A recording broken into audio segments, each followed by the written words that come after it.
Academy. Here I am Deepika Jain as your business studies educator. Last class में हमने organisation of business के बारे में पढ़ा था कि व्यावसायिक संगठन के कौन कौन से स्वरूप हो सकते हैं। यानी कि अगर हम कोई व्यवसाय प्रारंभ करना चाहते हैं या हम एक एंटरप्रेन्योर बनना चाहते हैं तो हम किस तरीके से बिजनेस स्टार्ट कर सकते हैं, तो इसके बारे में हमने हमारी प्रीवियस क्लास में पढ़ा था। प्रीवियस क्लास में हमने ये देखा था कि व्यावसायिक संगठन क्या होता है, व्यावसायिक संगठन के कौन कौन से स्वरूप हैं, उनमें से कुछ स्वरूपों के बारे में भी हमने पढ़ा था, जिसमें से दो स्वरूप में डिस्कस कर चुके थे कि बिजनेस ऑर्गेनाइजेशन या व्यावसायिक संगठन बहुत प्रकार का हो सकता है। Solo proprietorship, Hindu undivided family, partnership, company and cooperative society. जिनमें से दो संगठनों के स्वरूपों के बारे में हम हमारे प्रीवियस वीडियो में डिस्कस कर चुके हैं, solo proprietorship and Hindu undivided family. आज की जो हमारी क्लास है वो है पार्टनरशिप, यानी कि साझेदारी। व्यावसायिक संगठन को करने का एक बहुत ही प्रचलित स्वरूप है साझेदारी या पार्टनरशिप। साझेदारी या पार्टनरशिप को अगर हम सामान्य शब्दों में कहें तो दो या दो से अधिक व्यक्तियों के द्वारा यदि कोई व्यापार किया जाता है, यदि दो या दो से अधिक व्यक्ति मिलकर किसी भी तरीके का कोई व्यवसाय प्रारंभ करते हैं तो उसको साझेदारी कहा जाता है। तो साझेदारी तभी हो सकती है जब किसी व्यवसाय के लिए या किसी व्यवसाय को करने के लिए कम से कम आपके पास कितने व्यक्ति हों, दो व्यक्ति हों। यानी एक व्यक्ति कभी भी साझेदारी व्यवसाय को नहीं कर सकता है। साझेदारी व्यवसाय कम से कम दो व्यक्तियों के द्वारा ही किया जाएगा। अगर एक व्यक्ति किसी भी व्यवसाय को संचालित करेगा तो वो एकल स्वामित्व कहलाएगा। यदि दो या दो से अधिक व्यक्ति एक परिवार के सदस्य हैं, यानी एक परिवार के सभी सदस्य मिलकर यदि किसी व्यवसाय को करेंगे तो वो भी साझेदारी नहीं कहलाएगा, वो संयुक्त अविभाजित परिवार हो जाएगा। तो इसके लिए क्या चाहिए, दो या दो से अधिक व्यक्ति हो जो किसी व्यवसाय को संचालित कर रहे हो और जिनका उद्देश्य क्या हो, लाभ कमाना हो। तो जो हमारी फर्स्ट डेफिनेशन है कि दो या दो से अधिक व्यक्ति मिलकर कोई लाभपूर्ण कार्य करते हैं और उसके लाभों को आपस में बांटने के लिए सहमत होते हैं तो उसको क्या कहा जाएगा, साझेदारी।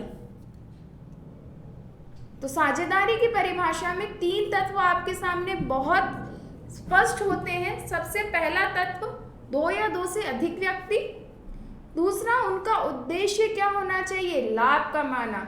यानी अगर दो या दो से अधिक व्यक्ति लाभ के अतिरिक्त अन्य किसी भी उद्देश्य से सम्मिलित होते हैं तो उसको भी साझेदारी नहीं कहा जाएगा। साझेदारी उन लोगों के मध्य का अनुबंध है जिन्होंने व्यवसाय में अपनी संपत्ति,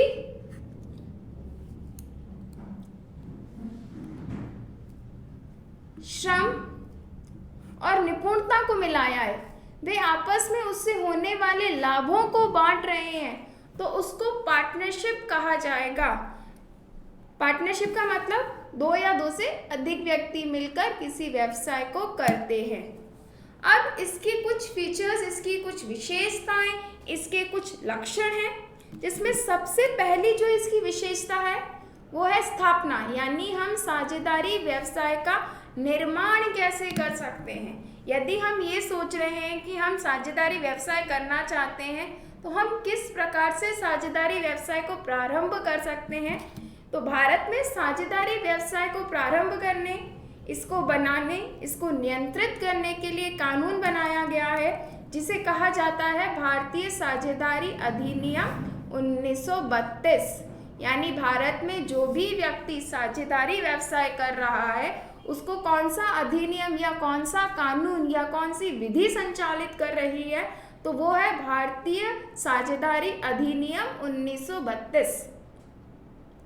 साझेदारी कानूनी समझौते के परिणाम स्वरूप अस्तित्व में आती है जिसमें साझेदारों के मध्य संबंधों, लाभ एवं हानि को बांटने, व्यवसाय को संचालित करने के तरीकों को निश्चित किया जाता है।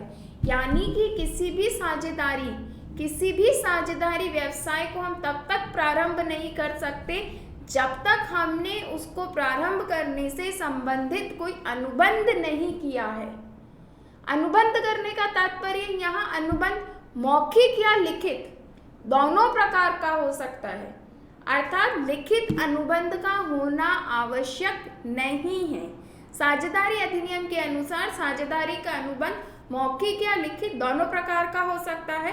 इस अनुबंध में वो क्या निर्धारित करते हैं? इस अनुबंध में जो भी व्यक्ति साझेदारी व्यवसाय करना चाहते हैं वो साझेदारी व्यवसाय को चलाने से संबंधित सारी नियम एवं शर्तों का उल्लेख करते हैं। अब वो नियम और शर्तें क्या हो सकती हैं? सबसे पहली नियम और शर्त, हम लाभ और हानि को किस अनुपात में बांटेंगे।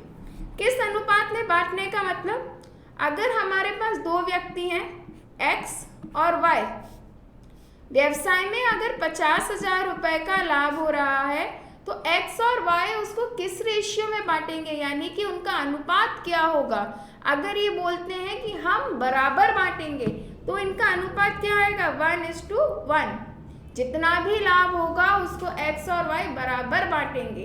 एक और शर्त हो सकती है कि व्यवसाय से संबंधित या व्यवसाय को चलाने के लिए पूंजी की आवश्यकता होती है, तो वो पूंजी कौन कितनी लेके आएगा, इस शर्त को भी निर्दिष्ट किया जाता है। तो X अगर 50,000 रुपए की पूंजी ला रहा है तो Y कितनी पूंजी लाएगा? Y ने कहा मैं 20,000 रुपए की पूंजी लाऊंगा। तो अनुबंध करने से पहले इन सभी शर्तों को निर्धारित किया जाता है। इन सभी शर्तों को निर्धारित करने के लिए ही अनुबंध किया जाता है। यानी साझेदारी की स्थापना तब तक नहीं हो सकती जब तक हम एक समझौते के द्वारा साझेदारी व्यवसाय को करने के लिए अपनी अनुमति नहीं दे देते। तो सबसे पहली जो कैरेक्टरिस्टिक्स निकल कर आई है वो क्या है? स्टैब्लिशमेंट या स्थापना। हम साझेदारी व्यवसाय की स्थापना किस प्रकार से कर सकते हैं। सेकंड, दायित्व। हिंदू अविभाजित परिवार एवं एकल स्वामित्व की तरह साझेदारी में साझेदार व्यक्तियों का भी दायित्व असीमित होता है। असीमित दायित्व के बारे में मैंने अपने पिछले वीडियो में भी बताया था कि असीमित दायित्व का मतलब, यदि व्यवसाय की संपत्तियां व्यवसाय के दायित्वों की पूर्ति करने के लिए पर्याप्त नहीं होती हैं तो ऐसी स्थिति में दायित्वों की पूर्ति व्यक्तिगत संपत्तियों से भी की जाएगी। इसे कहा जाता है असीमित दायित्व। यानी व्यवसाय में साझेदार का दायित्व उसके द्वारा विनियोजित पूंजी तक सीमित नहीं है। तो साझेदारी व्यवसाय में भी प्रत्येक साझेदार का दायित्व असीमित होता है। जोखिम को वहन करना। व्यवसाय के सभी साझेदार मिलकर व्यवसाय से संबंधित जोखिम या हानि को वहन करते हैं। क्यों? क्योंकि उस व्यवसाय को संयुक्त रूप से सभी साझेदारों द्वारा मिलकर चलाया जाता है। अगर आपकी व्यवसाय में, आपके साझेदारी व्यवसाय में 3 साझेदार हैं, X, Y और Z। यदि व्यवसाय में किसी प्रकार की हानि हो जाती है, लॉस हो जाती है, तो उस हानि को जितने भी साझेदार हैं वो आपस में संयुक्त रूप से वहन करेंगे। यानी उसके लिए, उस हानि के लिए सभी साझेदारों को संयुक्त रूप से उत्तरदायी ठहराया जाता है। ये नहीं कहा जा सकता कि ये हानि सिर्फ और सिर्फ X के कारण हुई है तो ये पूरी हानि कौन उठाएगा? X। नहीं, इस हानि को तीनों साझेदारों को एक निश्चित अनुपात में वहन करना होगा। इसीलिए व्यवसाय के सभी साझेदार एक टीम के रूप में कार्य करते हैं और वो उस व्यवसाय से संबंधित समस्त प्रकार के जोखिमों को वहन करते हैं। सदस्यता। किसी भी साझेदार ही व्यवसाय को प्रारंभ करने के लिए कम से कम 2 सदस्यों का होना आवश्यक है। यानी एक व्यक्ति कभी भी साझेदारी व्यवसाय को प्रारंभ नहीं कर सकता है। यदि कोई एक व्यक्ति किसी व्यवसाय को प्रारंभ करता है तो उसको एकल स्वामित्व कहा जाएगा, सोलो प्रोप्राइटरशिप। वो कभी साझेदारी नहीं होगा। साझेदारी का मतलब ही कम से कम 2 व्यक्तियों का होना है। तो किसी भी साझेदारी व्यवसाय को प्रारंभ करने के लिए हमें कितने व्यक्तियों की आवश्यकता होगी? कम से कम 2 व्यक्तियों की। निर्णय एवं नियंत्रण, इसकी एक और जो लक्षण है वो है निर्णय और नियंत्रण। साझेदारी का मतलब जब 2 या 2 से अधिक व्यक्ति मिल रहे हैं, यानी जो भी निर्णय लिया जाएगा, कोई डिसीजन भी अगर लेना है तो वो संयुक्त रूप से लिया जाएगा। व्यवसाय से संबंधित दिन प्रतिदिन के कार्य, जो भी दिन प्रतिदिन के कार्य होते हैं, उनसे संबंधित निर्णय एवं नियंत्रण का उत्तरदायित्व भी सभी निभाते हैं। सब आपस में मिलकर ये निर्णय लेते हैं। अब कौन कौन से निर्णय हो सकते हैं? आपका एक व्यवसाय है AB ट्रेड, जिसकी व्यवसाय क्या साझेदार कौन हुए? A और B।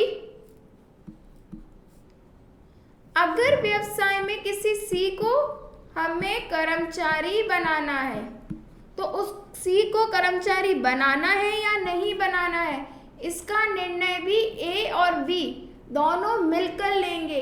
केवल A यह निर्णय नहीं ले सकता कि C को कर्मचारी के रूप में नियुक्त किया जाए या नहीं किया जाए। इसी प्रकार से सिर्फ B भी ये निर्णय नहीं ले सकता। ये निर्णय कौन लेंगे? A और B दोनों मिलकर लेंगे, तभी साझेदारी व्यवसाय का गठन होगा। तो निर्णय लेने में दोनों का संयुक्त निर्णय आता है। A और B दोनों व्यक्ति मिलकर संयुक्त प्रकार से ये निर्णय लेंगे। और सिर्फ एक निर्णय नहीं, व्यवसाय से संबंधित जितने भी निर्णय हैं, यानी हमें कितना विक्रय करना है, हमें किसको विक्रय करना है, हमें कितना परचेज करना है, व्यवसाय में किन व्यक्तियों को कर्मचारी के रूप में नियुक्त किया जाएगा, ये सारे निर्णय सभी साझेदार आपस में मिलकर कर लेते हैं। अर्थात साझेदारी व्यवसाय में सभी निर्णय संयुक्त प्रकार से लिए जाते हैं। इससे पहले हमने जो 2 व्यवसाय पढ़े थे, व्यावसायिक संगठनों के स्वरूप पढ़े थे, उन दोनों में ही निर्णय लेने का पावर या ना निर्णय लेने की शक्ति एक ही व्यक्ति के हाथ में थी। एकल स्वामित्व, जहां पर एक ही व्यक्ति क्या था? सर्वे सर्वा। जो व्यवसाय का स्वामी होता था वही व्यवसाय का सर्वे सर्वा होता था। सभी निर्णय उसी व्यक्ति के द्वारा लिए जाते थे। जबकि हिंदू अविभाजित परिवार में 1 से अधिक सदस्य होते थे, किंतु वहां पे भी निर्णय लेने की शक्ति सिर्फ और सिर्फ किसको थी? कर्ता को थी। कर्ता ही क्या था? सर्वे सर्वा था। पर साझेदारी व्यवसाय में ऐसा नहीं है।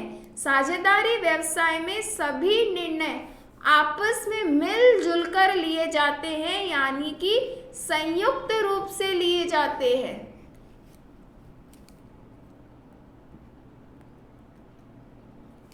साझेदारी व्यवसाय को अब हम करें या नहीं करें, एक बहुत बड़ा प्रश्न हमारे सामने निकल कर आता है।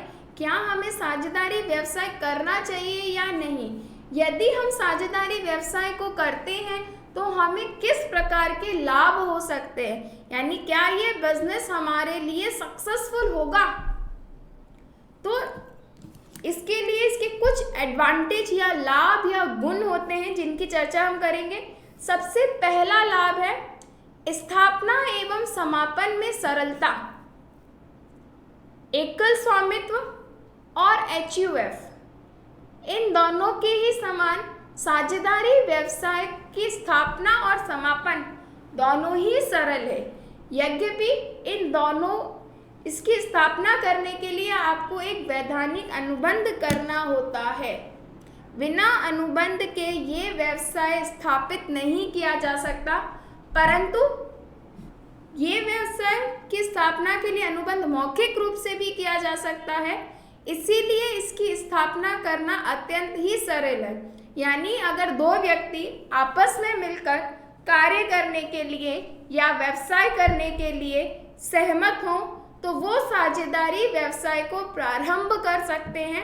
उसके लिए उन्हें न्यूनतम वैधानिक आवश्यकताओं की पूर्ति होगी, यानी उन्हें बहुत कम वैधानिक औपचारिकताओं की पूर्ति करनी होगी और वो साझेदारी व्यवसाय को प्रारंभ कर सकते हैं। साझेदारी व्यवसाय के लिए सिर्फ हमें क्या चाहिए? 2 व्यक्ति चाहिए, ए और बी, दोनों आपस में मिलकर कार्य करने के लिए क्या हो? सहमत हो, तो वो साझेदारी व्यवसाय को प्रारंभ कर सकते हैं। जिस प्रकार से साझेदारी व्यवसाय को प्रारंभ करना सरल है, उसी प्रकार इसका समापन भी सरल है। समापन, यदि ये 2 व्यक्ति कार्य करने के लिए साथ में सहमत नहीं होते हैं, इन्होंने ये निर्णय ले लिया है कि ये साथ में अब व्यवसाय नहीं करना चाहते हैं, तो वो उसी समय उस व्यवसाय को समाप्त कर सकते हैं। इसीलिए साझेदारी व्यवसाय की स्थापना और समापन दोनों ही सरल है। इसकी सबसे बड़ी जो विशेषता होती है वो है संतुलित निर्णय। एकल स्वामित्व और हिंदू अविभाजित परिवार जब हमने पढ़ा था तो उसकी एक बहुत बड़ी लिमिटेशन या सीमा थी, सीमित प्रबंधकीय कौशल, कि वहाँ पर प्रबंधकीय कौशल कैसा था? सीमित था। तो वहाँ जो निर्णय लिए जाते थे वो ये आवश्यक नहीं था कि सारे निर्णय उचित हों, क्योंकि एक व्यक्ति सभी क्षेत्रों में निपुण नहीं हो सकता। इसके विपरीत साझेदारी व्यवसाय के अंदर संतुलित निर्णय होते हैं। क्यों? क्योंकि निर्णय 2 व्यक्तियों द्वारा मिलकर लिए जाते हैं। ये दोनों व्यक्ति अलग अलग क्षेत्र के विशेषज्ञ हो सकते हैं, ये परिस्थितियों को और अच्छे से समझ सकते हैं, इसीलिए इनके द्वारा जो निर्णय लिए जाएंगे वो ज़्यादा संतुलित होंगे। किसकी तुलना में? यदि किसी एक व्यक्ति के द्वारा निर्णय लिया जाए उसकी तुलना में। तो साझेदारी व्यवसाय के सभी निर्णय साझेदार व्यक्तियों के द्वारा आपस में मिलकर और संयुक्त रूप से लेने के कारण इसके सभी निर्णय संतुलित होते हैं, अपेक्षाकृत एकल स्वामित्व और हिंदू अविभाजित परिवार, क्योंकि वहाँ पर निर्णय लेने की शक्ति सिर्फ एक व्यक्ति के हाथ में होती है। इसका तीसरा एक और अधिक लाभ, अधिक पूंजी। एकल स्वामित्व और हिंदू अविभाजित परिवार की एक लिमिटेशन और हमने पढ़ी थी, सीमित संसाधन। उन लोगों के पास पूंजी का अभाव होता था। यदि वो बड़े व्यवसाय को प्रारंभ करना चाहें तो उनके पास उतनी अधिक पूंजी नहीं होती थी। उसकी तुलना में ए और बी, यानी कि यदि हम साझेदारी व्यवसाय की बात करें तो वहाँ साझेदारों के पास अधिक पूंजी होगी। हमारे पास में यदि 2 व्यक्ति हैं, एक्स और वाई, दोनों एकल स्वामित्व का व्यवसाय कर रहे हैं, दोनों के पास 5-5 लाख रुपए की पूंजी है। अगर ए अकेला चाहे कि वह 10 लाख रुपए की किसी पूंजी के व्यवसाय को प्रारंभ करे तो वो उसको प्रारंभ नहीं कर सकता, क्योंकि उसके पास मात्र 5 लाख रुपए हैं। ऐसी स्थिति में वो अधिक पूंजी वाले व्यवसाय को प्रारंभ नहीं कर पाएगा। सेम चीज वाई के साथ, वाई के पास भी 5 लाख रुपए है और उसे भी 10 लाख रुपए की पूंजी के व्यवसाय को करने की इच्छा है। तो व्यक्तिगत रूप से तो ए, एक्स और वाई इस व्यवसाय को नहीं कर सकते, लेकिन अगर ये संयुक्त हो जाते हैं, ये किस में आ जाते हैं? पार्टनरशिप में, और अपनी पूंजी को बढ़ा करके कितना कर देते हैं? 10 लाख रुपए, यानी दोनों व्यक्तियों ने अपनी अपनी पूंजी को शामिल कर लिया। तो ऐसी कंडीशन में क्या हुआ? आपके पास अधिक पूंजी आई। तो जब हमारे पास सदस्य अधिक होते हैं तो हमारे पास पूंजी भी अधिक उपलब्ध होती है अपने व्यवसाय को बढ़ाने के लिए, उसको संचालित करने के लिए। तो साझेदारी व्यवसाय का एक मुख्य लाभ होता है अधिक पूंजी। अधिक पूंजी के साथ जो इसका अतिरिक्त लाभ है वो है जोखिम को बांटना। एकल स्वामित्व की हानि क्या थी? लाभ होगा तो पूरा का पूरा लाभ एक व्यक्ति को मिलेगा, उसकी तुलना में यदि हानि हो जाती है तो उस हानि को भी उस एक ही व्यक्ति को वहन करना पड़ता था। हम अगर यदि हमारे इसी उदाहरण की बात करें, एक्स जिसने 5 लाख रुपए की पूंजी को विनियोजित करके कोई व्यवसाय प्रारंभ किया था और उसमें उसको लॉस हो जाती है पूरे के पूरे 5 लाख रुपए की,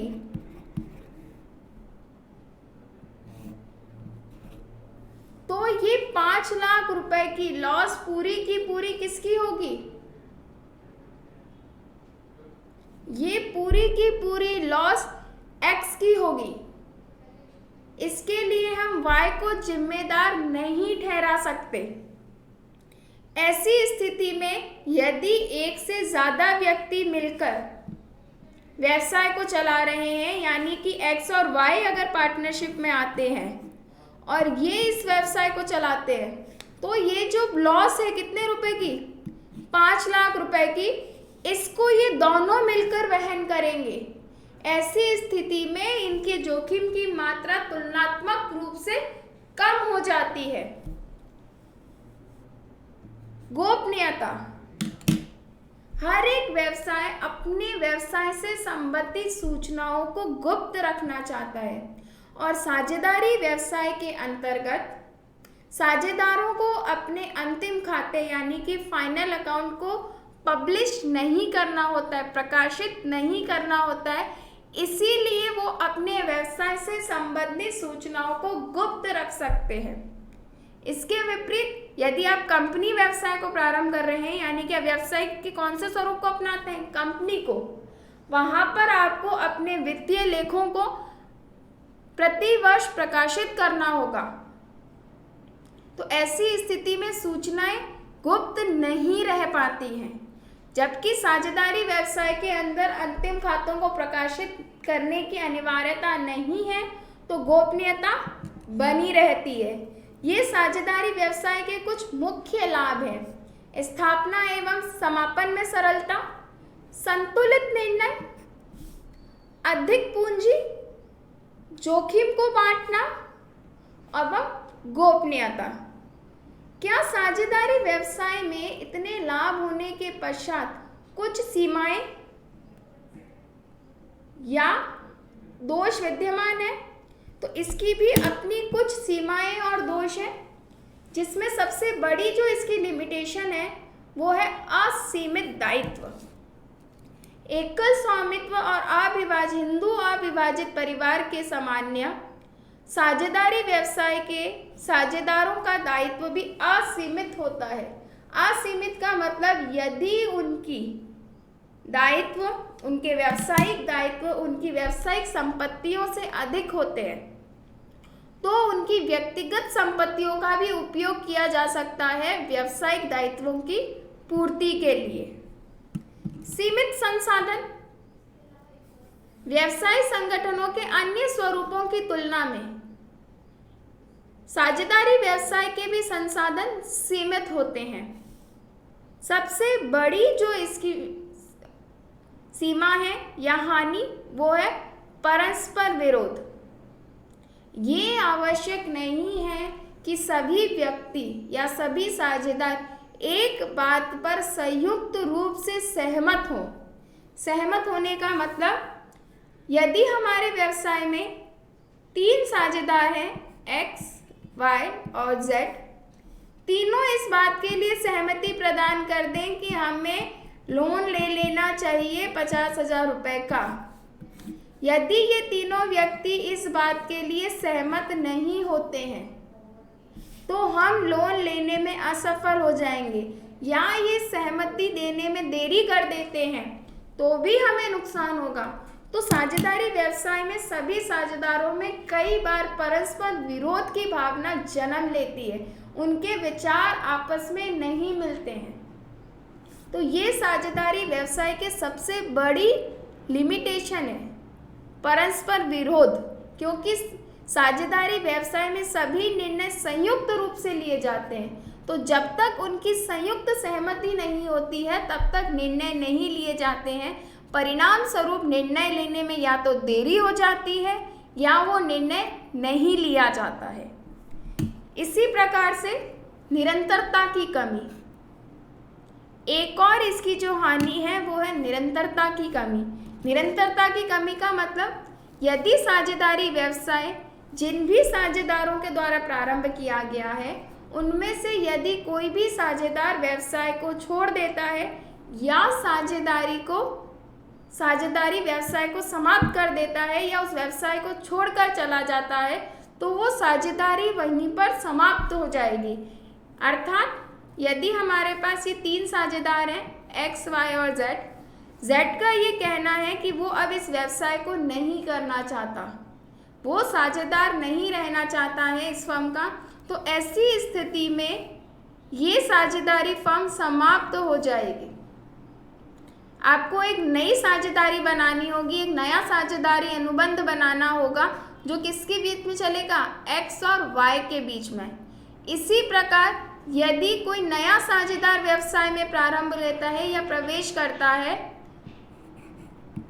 तो आपको आपका नया अनुबंध बनाना पड़ेगा, उस स्थिति में भी साझेदारी समाप्त हो जाएगी।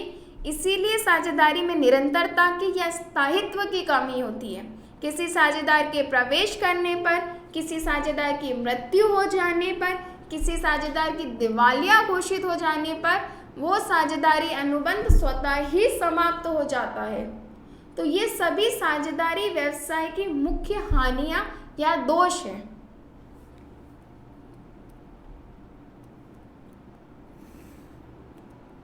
एक और प्रश्न हमारे सामने आता है, साझेदारों के प्रकार।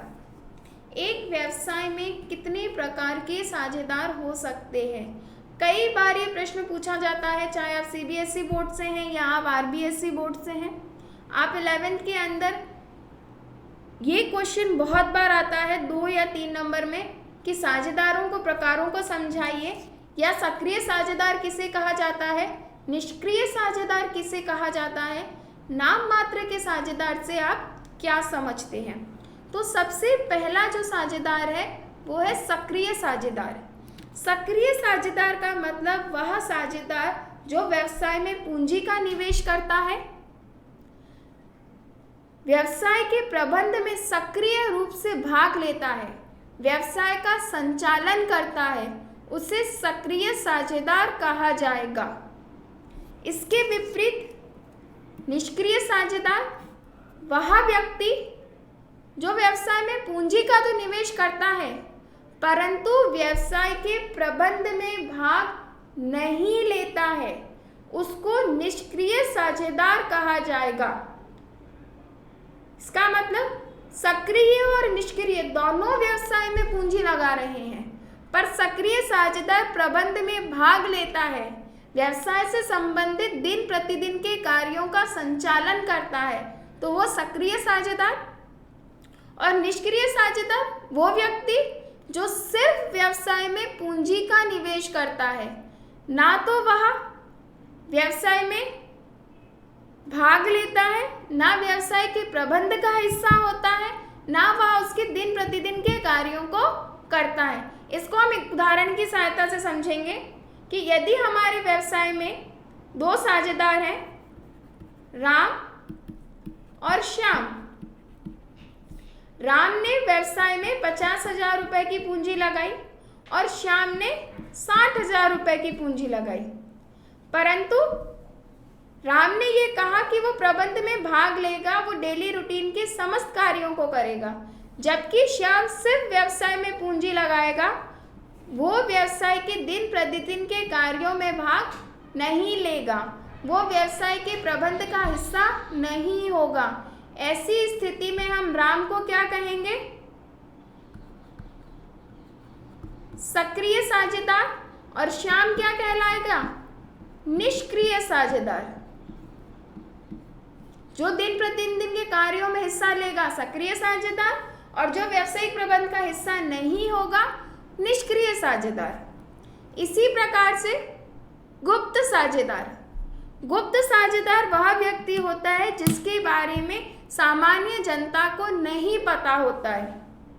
इसका मतलब वो व्यवसाय में पूंजी भी लगाएगा, वो व्यवसाय के प्रबंध का हिस्सा भी होगा, परंतु सामान्य जनता को उसके व्यवसाय के साझेदार होने के संबंध में कोई जानकारी नहीं होगी, तो ऐसा व्यक्ति कौन कहलाएगा? गुप्त साझेदार।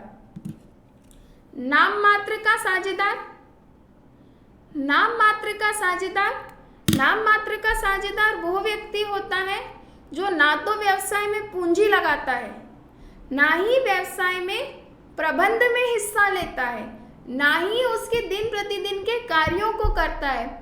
वो सिर्फ अन्य व्यक्तियों को अपने नाम का उपयोग करने देता है। इसीलिए इसको नॉमिनल पार्टनर या नाम मात्र का साझेदार कहा जाता है। इसके नाम में ही इसकी परिभाषा छुपी हुई है। नाम मात्र का साझेदार, जिसके सिर्फ हम नाम का उपयोग कर रहे हैं, ना वो पूंजी लगाएगा व्यवसाय में, ना वो व्यवसाय के प्रबंध का हिस्सा होगा, वो सिर्फ और सिर्फ अपने नाम का उपयोग करने देगा। क्वेश्चन ये होता है कि मैम फिर हम नाम मात्र का साझेदार बनाते क्यों हैं? कई बार जब हम किसी नए व्यवसाय को प्रारंभ करते हैं तो हमें ख्याति यानी गुडविल की आवश्यकता होती है।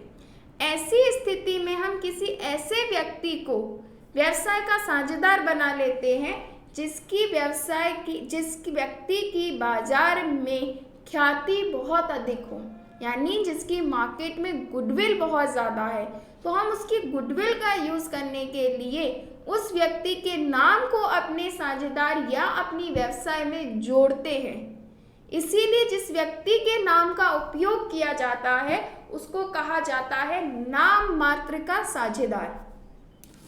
प्रतिनिधि साझेदार, ऐसा व्यक्ति जो व्यवसाय का प्रतिनिधित्व करता है, जो ये विश्वास दिलाता है कि वो साझेदारी व्यवसाय का साझेदार है, वो साझेदारी व्यवसाय में पूंजी निवेश करता है, जो व्यवसाय का प्रतिनिधित्व कर रहा है, उसको कहा जाता है प्रतिनिधि साझेदार। दो बहुत समान प्रकार के या सिमिलर टाइप के क्वेश्चंस होते हैं, types of partner and types of partnership. साझेदार और साझेदारी। साझेदार कौन होता है? साझेदार वो व्यक्ति होता है जिसके द्वारा साझेदारी व्यवसाय को संचालित किया जाता है। और साझेदारी यानी पार्टनरशिप, साझेदारों द्वारा जिस व्यवसाय को संचालित किया जाता है उसको साझेदारी कहा जाता है, यानी कि पार्टनरशिप। तो इससे पहले हमने साझेदारों के प्रकारों को पढ़ा था। अब एक और क्वेश्चन होता है साझेदारी के प्रकार, यानी हम पार्टनरशिप तो कर रहे हैं पर पार्टनरशिप भी अलग अलग तरीके की होती है, विभिन्न प्रकार की होती है। तो टाइप ऑफ पार्टनरशिप, पार्टनरशिप को हम अलग अलग आधारों पर विभाजित कर सकते हैं, जिसमें सबसे पहली आधार होता है अवधि के आधार पर या समय के आधार पर वर्गीकरण। अवधि के आधार पर साझेदारी को दो भागों में विभाजित किया जा सकता है, ऐच्छिक साझेदारी और विशिष्ट साझेदारी। ऐच्छिक साझेदारी का मतलब साझेदारों की स्वेच्छा से। जब साझेदारी का निर्माण साझेदारों की स्वेच्छा से किया जाता है, अर्थात उसको कभी भी स्थापित और समाप्त किया जा सकता है, यानी उसकी स्थापना और समापन किस पर निर्भर कर रहा है? साझेदारों की इच्छा पर। वो अपनी इच्छा अनुसार उस व्यवसाय को संचालित करेंगे, तो ऐसी साझेदारी को ऐच्छिक साझेदारी कहा जाता है।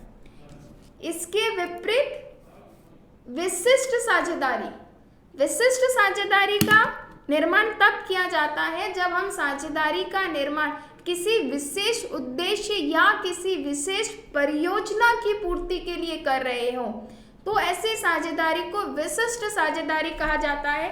जैसे पुल निर्माण के लिए कोई साझेदारी करना, बांध निर्माण के लिए आप कोई साझेदारी कर रहे हैं, रोड का किसी कॉन्ट्रैक्ट को लेने के लिए आपने कोई साझेदारी की है, तो इस प्रकार के साझेदारियों को विशिष्ट साझेदारी कहा जाता है। ये साझेदारी कब तक रहती है?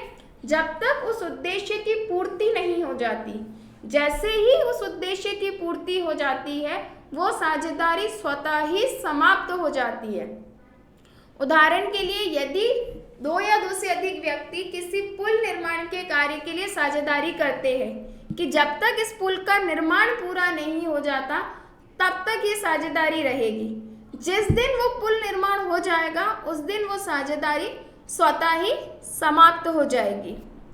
इसी प्रकार से साझेदारी को हम दायित्व के आधार पर भी बांट सकते हैं। दायित्व के आधार पर सामान्य साझेदारी और सीमित साझेदारी।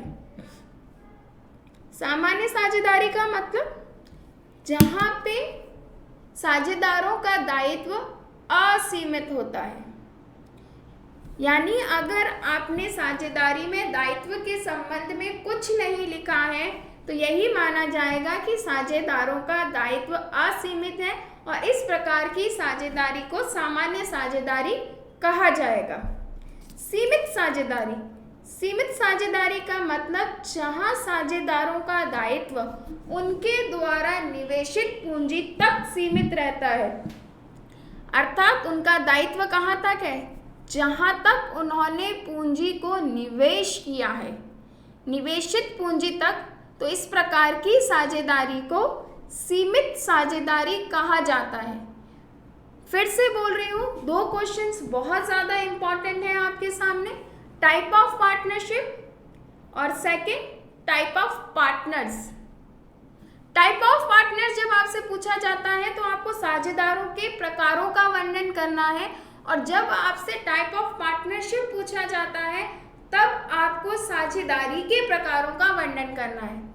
तो साझेदारी के प्रकार अवधि के आधार पर अगर हम बांटते हैं तो अवधि के आधार पर साझेदारी होती है ऐच्छिक साझेदारी और विशिष्ट साझेदारी। ऐच्छिक साझेदारी का मतलब जब साझेदार अपनी इच्छा के अनुसार किसी साझेदारी व्यवसाय को प्रारंभ करते हैं और साझेदारों की इच्छा पर ही उसको समाप्त किया जाता है, इसे कहा जाता है ऐच्छिक साझेदारी। विशिष्ट साझेदारी का मतलब जिसके नाम पर ही लिखा हुआ है विशिष्ट, यानी जो किसी विशिष्ट उद्देश्य की पूर्ति के लिए की जाएगी तो उसको विशिष्ट साझेदारी कहा जाएगा। देयता के आधार पर यानी दायित्व के आधार पर सीमित साझेदारी और असीमित या सामान्य साझेदारी। इसके अतिरिक्त भी हम साझेदारी को अन्य आधारों पर विभाजित कर सकते हैं, निश्चित साझेदारी और अनिश्चित साझेदारी। निश्चित साझेदारी का मतलब जो एक निश्चित उद्देश्य के लिए प्रारंभ की जाती है, एक निश्चित समय के लिए की जाएगी। अनिश्चित का मतलब जो दीर्घकालीन समय के लिए की जा रही है। तो साझेदारी व्यवसाय को पढ़ने के बाद हमने आज 3 व्यावसायिक संगठनों के स्वरूपों को अच्छे से समझा। 2 हम हमारी पुराने वीडियो में समझ चुके थे, एकल स्वामित्व और हिंदू अविभाजित परिवार। एक और संगठन हमारे सामने निकल कर आया, वो है साझेदारी व्यवसाय। साझेदारी व्यवसाय और एकल स्वामित्व में कई बार अंतर भी पूछा जाता है कि एकल स्वामित्व और साझेदारी व्यवसाय में अंतर और समानताएं दोनों लिखो। तो अंतर क्या होगा? एकल स्वामित्व में एक व्यक्ति होता है, जबकि साझेदारी व्यवसाय में कम से कम 2 व्यक्ति होते हैं। दूसरा अंतर, एकल स्वामित्व का सभी निर्णय एक व्यक्ति द्वारा लिए जाते हैं, जबकि साझेदारी व्यवसाय में सभी निर्णयों को संयुक्त रूप से लिया जाता है। जोखिम का वहनकर्ता, एकल स्वामित्व में जोखिम का वहनकर्ता व्यवसाय का स्वामी ही होता है, जबकि साझेदारी व्यवसाय में जोखिम सभी साझेदारों द्वारा संयुक्त रूप से वहन किया जाता है। कानून की विद्यमानता, एकल स्वामित्व में एकल स्वामित्व व्यवसाय को संचालित करने के लिए किसी भी प्रकार के कानून की विद्यमानता अभी नहीं है, यानी कि उस व्यवसाय को अभी किसी भी कानून के द्वारा संचालित नहीं किया जा रहा है। जबकि पार्टनरशिप को भारतीय साझेदारी अधिनियम 1932 के द्वारा संचालित किया जा रहा है। तो ये कुछ मुख्य अंतर है एकल स्वामित्व और साझेदारी के मध्य। आज के इस वीडियो से रिलेटेड आपको कोई भी क्वेरी हो नीचे कमेंट सेक्शन में लिखिएगा। मैं उनको जल्द से जल्द दूर करने का प्रयास करूंगी। अगर वीडियो अच्छा लगा हो तो लाइक एंड सब्सक्राइब करना मत भूलिएगा। अच्छे तरीके से इसी तरीके से पढ़ाई करते रहिए। Best of luck and thank you so much.